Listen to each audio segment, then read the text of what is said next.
এদিকে দেখো বন্ধুরা, রুটি বানাতে চলে এসেছি।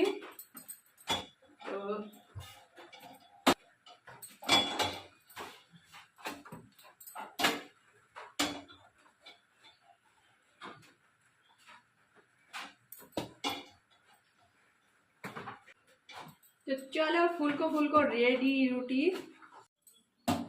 আর এদিকে করে নিচ্ছি ডিমের পোচ।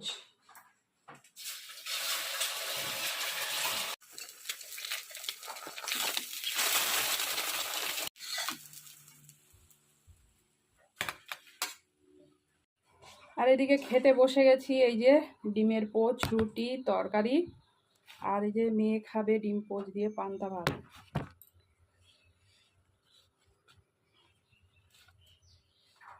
তো চলো খেয়ে নিই। কতটা